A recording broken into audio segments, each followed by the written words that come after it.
Bonjour à tous, c'est Aoi pour un tutoriel sous Cinema 4D sans aucune prétention. Je vais vous apprendre à créer une sphère lumineuse qui est trouée. Donc on attaque tout de suite, on lance Cinema 4D. Donc vous allez voir que c'est quelque chose de vraiment très simple, je vais essayer de vous détailler un maximum. Donc là, on attaque tout de suite. Vous restez appuyé ici, vous allez sélectionner une sphère, vous la faites comme vous voulez franchement. Moi je vais la grossir un petit peu. Ensuite je vais créer une matière.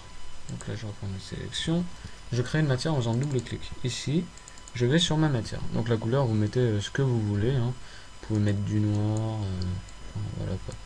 Moi je vais laisser la couleur standard. Je vais mettre de la luminance. Par contre, étape assez importante sur la luminance, il ne faut pas trop en mettre. Parce que sinon, votre boule, vous ne la verrez même plus tellement qu'elle va produire de lumière. Vous la mettez entre 60 et 70 à peu près. Ensuite, on va sur relief, on l'active pour voir les modifications en live entre guillemets. Vous allez dans surface, après avoir cliqué sur la petite icône ici, surface et carrelage. Voilà, ça vous donne ceci. Vous faites double clic sur le carrelage. Ici, vous mettez blanc et tout le reste en noir. Donc, vous pouvez faire les motifs que vous souhaitez. Moi je vais le faire avec les cercles 1. Je vous conseille parce que c'est vraiment sympathique. Et là vous mettez en largeur du mastic 30. Et hop, vous voyez que c'est plutôt sympathique. Ensuite nous on veut que ça en fait ça troue la sphère. Alors pour ce faire il faut prendre l'image. Du moins il faut rester appuyé dessus avec le clic gauche et la glisser dans alpha. Et vous le posez sur texture. Hop, et voilà.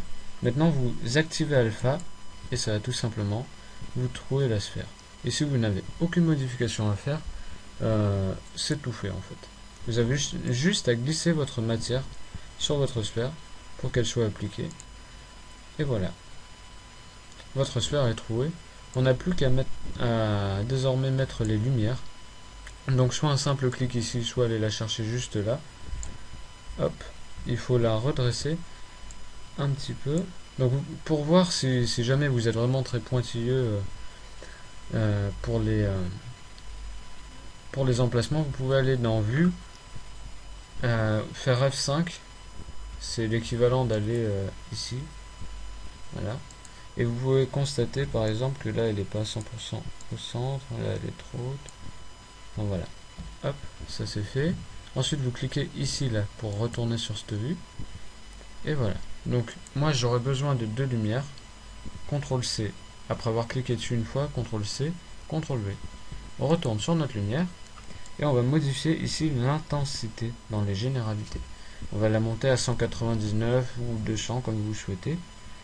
Et donc je vous montre déjà, ça donne ça. Nous ce qu'on veut c'est que la lumière elle sorte par les trous. Donc on va tout simplement modifier la lumière visible en volumétrique. Donc là vous voyez en fait c'est le champ où il y aura la lueur de la lumière. Regarde. Et voilà. C'est aussi simple que ça. Ensuite, vous pouvez changer la couleur de votre lueur, etc., etc. Donc voilà. C'est aussi simple que ça. Après, si vous souhaitez déplacer votre sphère entièrement, je vous conseille de tout sélectionner. Ou si vraiment vous avez beaucoup de choses dans Cinema 4D, je vous conseille de faire grouper les objets, de renommer ceci en sphère lumière, sphère lumineuse, voilà. Et vous pouvez développer si jamais vous voulez modifier quelque chose, mais quand vous sélectionnez ceci, vous déplacez toute votre sphère en fait. Hop, si vous en voulez deux, vous cliquez une fois dessus, CTRL C, CTRL V, etc. Donc voilà, vous voyez là on en a deux. Donc ensuite, pour le rendu, je vous conseille, si vous voulez utiliser l'image sur Photoshop sans fond, déjà il faudra la sortir en PNG et utiliser le canal alpha. Alors je vais vous montrer pour les paramètres de rendu. Et si jamais vous voulez la sortir, cette image, pour l'utiliser sous Photoshop, faites attention à bien tout voir, parce que si jamais vous voyez des coupures assez net sur la lumière, ben ça le fera pas spécialement. Donc voilà. Donc on va voir pour le rendu, je vais vous montrer. Donc j'ai cliqué ici, hein, là. Vous allez sur sortie, vous prenez un écran, étant donné que vous ne ferez pas une vidéo, excusez-moi. Donc moi je vais prendre 1024 par 768.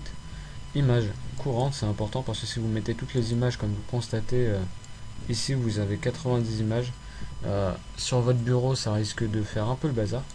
Donc faites bien attention à image courante ou toutes les images selon ce que vous cherchez. Vous allez sur enregistrer, vous changez le format en PNG et vous activez canal alpha. Donc là vous mettez votre chemin d'accès.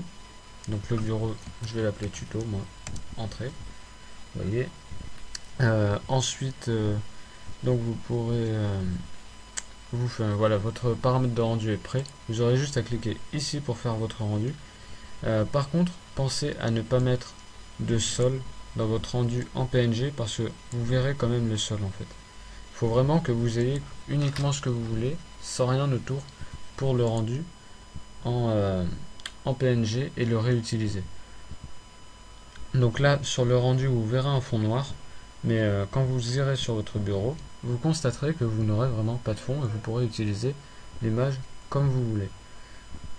Donc après, voilà, ici l'image est terminée, vous constatez, vous pouvez le fermer tout simplement.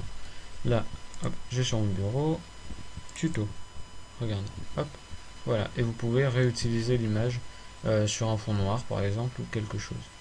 Donc voilà, j'espère que ce tuto vous a plu en tout cas. Je vous remercie d'avoir regardé la vidéo jusqu'à la fin et je vous dis à une prochaine fois pour un autre tuto sans doute sur le cinéma.